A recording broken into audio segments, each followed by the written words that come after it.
Hello नमस्कार साथियों, आप सभी का हमारे YouTube चैनल SM स्टडी 77 पर हार्दिक अभिनंदन करते हैं। आज आपके लिए मैं भारतीय संसद का नई संरचना में 7वां और 8वां पॉइंट लेकर आया हूं। तो दोस्तों आज अपने क्या पढ़ने जा रहे हैं, थोड़ा सा चैप्टर को समझना पड़ेगा और पिछली बातें मैं आशा करता हूं आपके समझ में आई होगी। कुछ मेरे दोस्तों ने कमेंट के माध्यम से मुझे अच्छी राय दी है। आप अपनी कमेंट के माध्यम से हम तक अपनी राय जरूर पहुंचाइएगा। चैनल को सब्सक्राइब कीजिए और शेयर कीजिए और दोस्तों लाइक कीजिए। आइए साथियों, अपने चैप्टर पढ़ रहे थे भारतीय संसद का और संसद की संरचना वगैरह कहाँ तक चल सकती हैं। भारतीय पार्लियामेंट दोस्तों हमने पढ़ा था आर्टिकल नंबर 79 के तहत भारत में एक संसद होगी। उसके बाद में सभी प्रक्रियाएं पढ़ चुके हैं। अब देखिए कुछ आगे की प्रोसेस हैं पार्लियामेंट की, वो कौन कौन सी हैं। जैसे मैं आपके लिए लेकर आया हूं आज लोकसभा के बारे में और राज्यसभा के बारे में। तो दोस्तों पहले आज लोकसभा के बारे में पढ़ेंगे। लोकसभा के पदाधिकारी, लोकसभा के पदाधिकारी। सर लोकसभा के पदाधिकारी क्या होते हैं और लोकसभा के पदाधिकारी कहाँ तक कार्रवाइयाँ चलाते हैं, सदन में क्या क्या सिस्टम बना होता है। नहीं, आप चाहे किसी का भी एग्जाम्पल लीजिए, एक सदन को चलाने के लिए एक अध्यक्ष होता है दोस्तों, एक उपाध्यक्ष होता है, एक अस्थायी अध्यक्ष भी होता है। ये जो प्रोसेस रहती है वो लोकसभा सदन के पदाधिकारियों में रहती है। जैसे मैं बात करूं कि एक लोकसभा को संचालित करने के लिए एक अध्यक्ष होना चाहिए। लोकसभा को संचालित करने के लिए दोस्तों किसी भी संस्था को चलाने के लिए एक अध्यक्ष होता ही होता है। जैसे अपने एग्जाम्पल लेते हैं, स्कूल होता है, स्कूल का एक प्रिंसिपल महोदय होता है, यानी वो एक संस्था का एक चेयरपर्सन होता है, अध्यक्ष होता है। जैसे नगरपालिका बोर्ड है तो नगरपालिका के अंदर भी एक अध्यक्ष का पद होता है। ग्राम पंचायत की बात करें मित्रों तो ग्राम पंचायत में सरपंच होता है, वो पंचायत का अध्यक्ष होता है। तो ये क्या होता है, लोकसभा को संचालित करने के लिए एक पदाधिकारी की आवश्यकता होती है, उसका नाम होता है अध्यक्ष। एक दोस्तों लोकसभा में उपाध्यक्ष होता है। आपने पढ़ा होगा कि अध्यक्ष जब पद पर कार्यरत नहीं करता है या कोई काम से बाहर गया हुआ है या स्वास्थ्य खराब है तो उसकी अनुपस्थिति के अंदर यानी नामौजूदगी के अंदर कौन कार्यभार संभालेगा, उपाध्यक्ष संभालेगा। और एक होता है मित्रों अस्थायी अध्यक्ष। ये तीन व्यक्ति होते हैं अस्थायी अध्यक्ष। तो देखिए ये तीनों में क्या बातें हैं, तीनों में काम क्या होता है, तीनों की नियुक्ति कैसे होती है, तीनों को शपथ कैसे दिलाते हैं, तीनों का कार्यकाल कितना रहता है और तीनों की कोई उपनाम वगैरह है तो वो भी देखेंगे। देखिएगा अध्यक्ष की मैं बात करूं, लोकसभा के अध्यक्ष को दोस्तों स्पीकर कहा जाता है। अध्यक्ष को स्पीकर कहा जाता है क्योंकि आपने पढ़ा होगा लोकसभा के जो अध्यक्ष होता है, सदन की कार्रवाइयां संचालित होती है उस दौरान वो शांत रह जाओ, मुख्यमंत्री महोदय बोलेंगे, प्रधानमंत्री महोदय बोलेंगे, मंत्री महोदय बोलेंगे, विधायक सदस्य बोलेंगे। इस प्रकार की भूमिकाएं निभाने का कार्य कौन करेगा दोस्तों, यार नाम स्पीकर करता है। तो बोलने का ज़्यादा कार्य होता है स्पीकर। और एक होता है अस्थायी अध्यक्ष, इसे क्या कहते हैं दोस्तों, प्रो टाइम स्पीकर है। प्रो टाइम स्पीकर की भूमिका कौन निभाएगा, तो अस्थायी अध्यक्ष निभाएगा। ये संरचनाएं हैं, मैं आपको इस संरचना के बारे में अवगत करा देता हूं कि किस प्रकार से सदन में अध्यक्ष वगैरह बनाए जाते हैं। देखिएगा कि संरचना क्या कहती है। संरचना क्या कहती है, मैंने आपको एग्जाम्पल दिया कि 2019 में लोकसभा का गठन किया गया था। लोकसभा का गठन,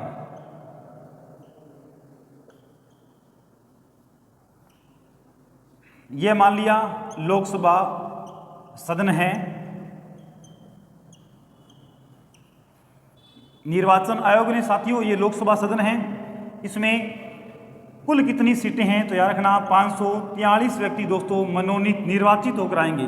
543 व्यक्ति कितने आएंगे साथियों, निर्वाचित होकर आएंगे, यानी चुनाव लड़के आएंगे। अलग अलग राज्यों से जनसंख्या के आधार पर सीटों का बंटवारा किया गया है, उस आधार पर ये लोग चुनाव लड़के आएंगे। अब क्या होता है, किसी भी पार्टी के मेंबर हो 545 व्यक्ति सभी सदन में आएंगे और इस सदन में 543 व्यक्तियों में से ही एक व्यक्ति को दोस्तों अध्यक्ष बनाएंगे, एक को अध्यक्ष बनाएंगे, एक को उपाध्यक्ष बनाएंगे और साथियों एक को अस्थायी अध्यक्ष बनाएंगे। ये देखिए तीन बातें मैंने आपके सामने रखी है कि अध्यक्ष बनाना है, उपाध्यक्ष बनाना है और अस्थायी अध्यक्ष बनाना है। आप एक बात ध्यान रखिएगा हमेशा ही कि लोकसभा के अध्यक्ष का कार्यकाल कितना होता है, तब आप गौर करिएगा कि लोकसभा के अध्यक्ष का कार्यकाल होता है सामान्यतः 5 वर्ष का होता है, लेकिन नई लोकसभा के गठन की प्रथम तारीख तक वो अपने पद पर बना रहता है। जैसे मैंने आपको बताया कि 2019 में लोकसभा गठित की गई, इससे पहले कब की गई थी दोस्तों? 2014 में लोकसभा गठित की गई थी। तो 2014 की लोकसभा का जो अध्यक्ष था वो 2019 की लोकसभा के गठन की प्रथम जो बैठक थी उसमें शामिल था।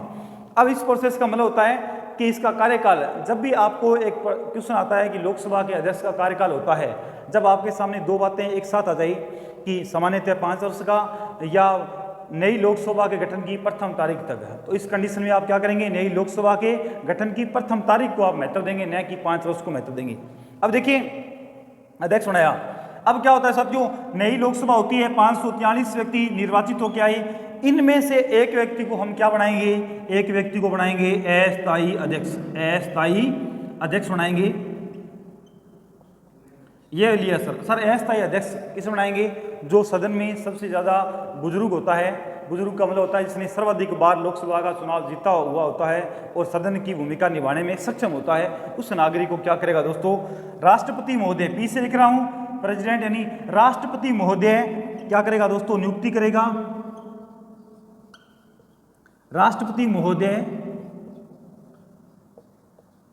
महोदय क्या करेगा दोस्तों? नियुक्ति करेगा। और किसकी करेगा? तो नई लोकसभा के सदस्यों में से जो सबसे अधिक बार लोकसभा में जीता हुआ होता है और सर्वसहमति से एक व्यक्ति को अस्थायी अध्यक्ष बनाते हैं, उसकी नियुक्ति राष्ट्रपति महोदय करेगा। और दोस्तों याद रखना, कई बार प्रश्न आता है अस्थायी अध्यक्ष की नियुक्ति, तो याद रखना राष्ट्रपति द्वारा की जाती है। अब क्या हो गया कि अस्थायी अध्यक्ष बन गया। अस्थायी अध्यक्ष क्या करेगा? सदन को संचालित करेगा, सदन की कार्य संभालेगा। उसके बाद क्या करवाएगा? सर्वसहमति से सदन के सदस्य मिलकर के एक को व्यक्ति को अध्यक्ष बनाएंगे और एक व्यक्ति को साथियों उपाध्यक्ष बना देंगे। तो ये याद रखना, एक व्यक्ति को अध्यक्ष बनाएंगे और एक को उपाध्यक्ष बनाएंगे। मैंने आपके सामने ये संरचना रखी है, इस संरचना को ध्यान रखना। अब कई बार बच्चे पूछ लेते हैं कि सर लोकसभा अध्यक्ष को शपथ दिलाई जाती है क्या? याद रखना, लोकसभा के अध्यक्ष को शपथ नहीं दिलाई जाती। लोकसभा के जो सदस्य होते हैं, लोकसभा सदन के दोस्तों सदस्य जो होते हैं, उन सदस्यों को पद की सदस्य के रूप में 543 व्यक्ति आएंगे। आते ही क्या करेगा सर? एक सदन के मेंबर के रूप में उन्हें शपथ दिलाई जाएगी, न कि अध्यक्ष बनने के बाद में। तो याद रखना, लोकसभा के अध्यक्ष को कभी शपथ नहीं दिलाई जाती है। ये संरचना आपके समझ में आई होगी, तो मैं एक बार फिर से रिपीट कर देता हूँ। जैसे लोकसभा के पदाधिकारी में अध्यक्ष को मैंने नाम दिया स्पीकर, एक उपाध्यक्ष होता है, एक दोस्तों कौन होता है? अस्थायी अध्यक्ष होता है। अस्थायी अध्यक्ष को क्या कहते हैं? प्रो टाइम स्पीकर कहते हैं। इसके बाद में 2019 में लोकसभा गठन की गई, उसमें 543 व्यक्ति निर्वाचित होकर आए थे। इसमें से एक व्यक्ति को अध्यक्ष बनाया, एक को उपाध्यक्ष, एक को अस्थायी अध्यक्ष। और मैंने आपको बता दिया कि अस्थायी अध्यक्ष की नियुक्ति कौन करेगा? तो राष्ट्रपति महोदय क्या करेगा साथियों? अस्थायी अध्यक्ष की नियुक्ति करेगा। ये इतनी प्रोसेस थी जो याद रखना कि लोकसभा के बारे में करवाई गई आपको। अब याद रखना, लोकसभा के पदाधिकारियों के कार्य होंगे वो अलग अलग होंगे, लेकिन इतना ध्यान रखना। अब कुछ बातें करते हैं कि सर लोकसभा के प्रथम बार लोकसभा का गठन 1952 में किया गया था। इस समय याद रखना, लोकसभा यानी हाउस ऑफ पीपल, लोकसभा के प्रथम अध्यक्ष का नाम आए तो आप क्या लिख के आएंगे? गणेश वासुदेव मावलंकर। गणेश वासुदेव मावलंकर ये दोस्तों कौन हैं? तो याद रखना, ये क्या है? गणेश वासुदेव मावलंकर लोकसभा के पहले अध्यक्ष रह चुके हैं। काफ़ी बार एग्जाम में प्रश्न आ चुका है कि लोकसभा के पहले अध्यक्ष कौन थे? तो याद रखना, गणेश वासुदेव मावलंकर थे। अब बात करें 2019 की या वर्तमान की बात करें तो वर्तमान लोकसभा कौन सी आएगी? 2019 में गठित हुई थी अपनी, तो वर्तमान लोकसभा के अध्यक्ष हैं।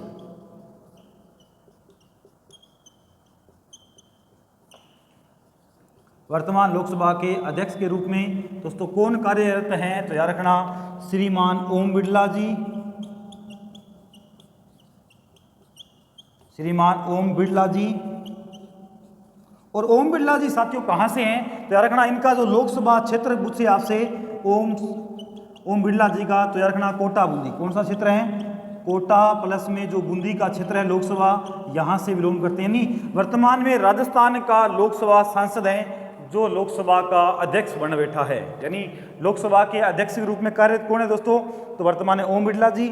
ओम बिरला जी का लोकसभा क्षेत्र कौन सा है? कोटा उदय बूंदी का जो लोकसभा क्षेत्र है उस सीट से वो निर्वाचित होकर आए थे। वर्तमान में सदन की भूमिका, सदन को संचालित कर रही है।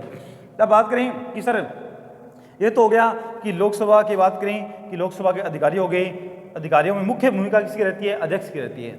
अब उपाध्यक्ष की चर्चा अपने करेंगे। अब देखिए ये संरचना है लोकसभा के बारे में, आपको समझ में आ गई होगी। मैं आशा करता हूं आज मैंने लोकसभा के पदाधिकारियों में केवल आपको अध्यक्ष की भूमिका निभाई है। अब देखना कि आगामी क्लास में पढ़ेंगे, लेकिन तब तक के लिए इस वीडियो को शेयर करेंगे। हमारे चैनल SM स्टडी 77 को दोस्तों लाइक करें, सब्सक्राइब करें और कमेंट के माध्यम से आप अपनी राय जरूर पेश करेंगे। तब तक के लिए जय हिंद, जय भारत।